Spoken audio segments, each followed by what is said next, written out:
Hey everybody, it's LTM here.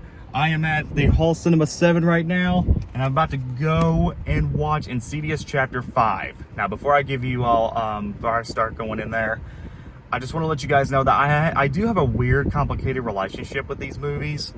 I like the first movie, and I like half of 3, but the second film, and especially the fourth film, were just kind of underwhelming. I thought they were too abstract, too slow-paced, not very scary. Just not very interesting. So, but then again, I love James Wan. I like him. He's known for the Conjuring cinematic universe, and of course the Saw movies. While those have bad movies in them, they do make a lot of money. They do scare people. They are terrifying. They have a lot of good suspense. James Wan is a good filmmaker, a great horror filmmaker at that. So, I'm not really surprised that they made another Insidious movie. I also heard they're doing spin-off movies and stuff like that, so Insidious is still going. I do hope they end Insidious here, though, because I don't know where else you could go with it. But then again, this movie may surprise me. You never know. So I'm just going to leave you guys right here, and I'll be right back, and I'll give you all my thoughts afterwards.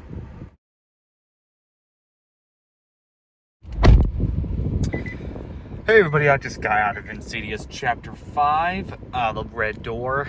I want to make one thing perfectly clear.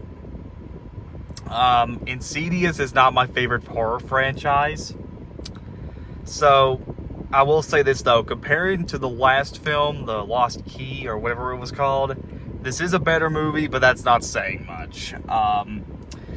It's just kind of mediocre, to say the least, but it's passable. There's nothing really offensive in it, or nothing really that bad in it. It's just not good. So, Insidious Chapter 5, basically, it takes place after the second film, or 9 years later, or 10 years later after Chapter 2.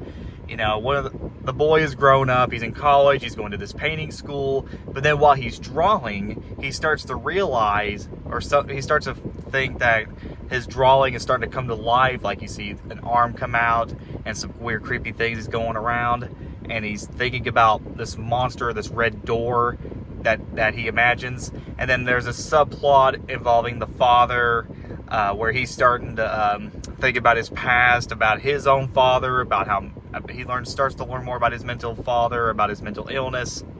So it's just up to these two characters, or just up to the father and the son, to figure out what's going on and why they're thinking back so much of their past. One of the problems I always had with Insidious is that it's very inconsistent and confusing. Like the second and especially the fourth movie, these movies never make a whole lot of sense when you get down to it. Like, they don't explain very much about why they're having these emotions, why they're having all these imagination stuff. The characters in this are just kind of generic, honestly. Patrick Wilson is probably the best character in the entire. Patrick Wilson's character is the best character in the entire film, but everybody else, like the teenager and his girlfriend, are just not interesting in this film. I just didn't care about anybody in this film. Honestly, all the characters that you liked in the first two films, or even the past films, are just not that good. I will say, though, there are plenty of good jump scares. Some were like, okay, I've seen this in the trailer, so it's not scary anymore. And then there are some creative and good ones. Most of them are pretty short and don't really have much to do with the plot. I will say the acting is good for the most part from the actors. They're trying. And there are some good callbacks to the other movies, mostly the first two. It's been a while since I've seen those movies, but there are some good callbacks if you've seen the other movies. It's kind of hard for me to recommend something like this, because this is the final film in the series, and when a film series has gone this long, the only recommendation I can have for this movie is that if you like the first two, maybe if you like the Insidious movies, you'll like this movie fine. If not, then I can't really recommend it. It's either a skip or a rental if you're curious, or morbid curiosity. I'd say maybe just go and rent it or stream it or something. But this is something I would probably skip on. It's not the worst or anything. It's just kind of standard and mediocre. It's passable, to say the least. There are worse films I've seen this year, especially on streaming, but honestly, I say don't go and watch it unless out of morbid curiosity. So, then again, at the end of the day, it's Insidious. I mean, with the fan base and reputation these movies have, this movie kind of speaks for itself. Overall score, I would give it a 5 out of 10. maybe 6 if you maybe just for the jump scares and the acting. But other than that, I give it at least a 5 out of 10.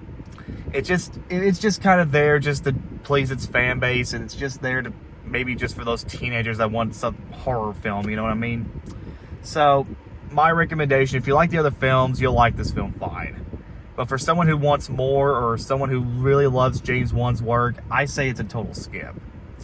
Alright guys, so that's Insidious Chapter 5.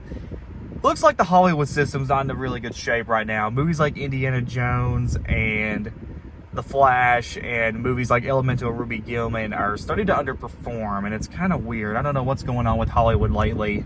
Then again, it's just something I want to bring up because I know a lot of movies are starting to bomb right now. Spider-Verse and Transformers are still going strong, so that's at least good. So what did you guys think of it? What do you think of the Insidious movies? I would like to really know. Please subscribe, comment below, let me know. This is LTM, and I'll see you guys later.